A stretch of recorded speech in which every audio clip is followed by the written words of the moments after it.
Following on from the last lesson, we've got basic terrain adaptation working, but we can make some improvements. We can add a rule by bringing on an AND node that says if Alto's ground is high and Alto's ground is high, then move the agent up. This makes a subtle improvement for when the ground is high relative for both feet, which can happen. We can also do if Alto's ground is low, move the agent down, or if Alto's ground is low, move the agent down. Here the defuzz node acts like an OR node when multiple inputs are connected to it. We can also make a bigger improvement. If you have motion blend for uphill and downhill actions, like we have here, we can get those to take effect based upon the slope of the terrain. So bring on an input node with a source of ground.dz, and we'll give this a range of -1 to 1. Bring on a fuzz node, which we'll name uphill, and connect that to the input. We'll give this a linear S-curve with a start point at 0 and an end point at 0.3. And bring on another fuzz node, which we'll name downhill, and give this a linear Z-curve.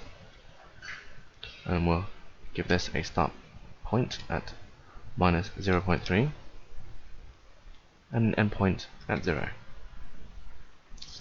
Now we need to give it an output node that will control the uphill blend.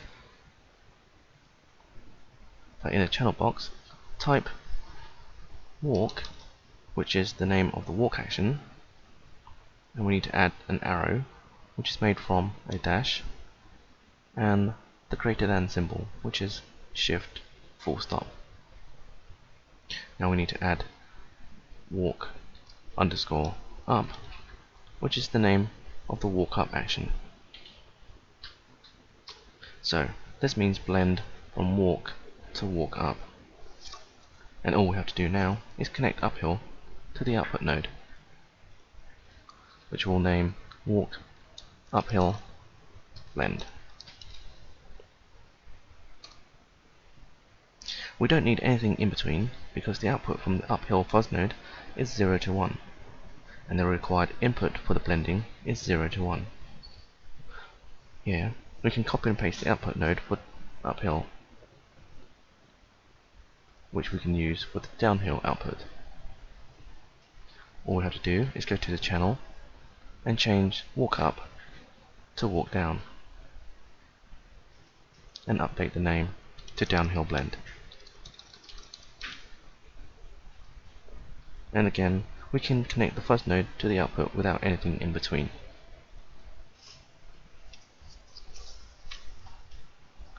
Now, if we switch on view playbacks, we can see the blending of those actions.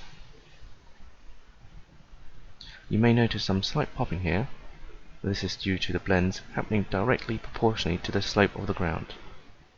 The slope of the ground changes abruptly at the edges of the polygons of the terrain, and so the blending is changing abruptly too. Normally we would not use filtering to fix this. Filtering is kind of a last resort of making something go smoother. Usually you would adjust the fuzz ranges, settings with the defuzzes, or use rules to get more smoother behavior. But in cases where you can't, you can use a filter, which is what we're doing here. So select the outputs and go to the filter value and enter 0.2, and do the same for the uphill.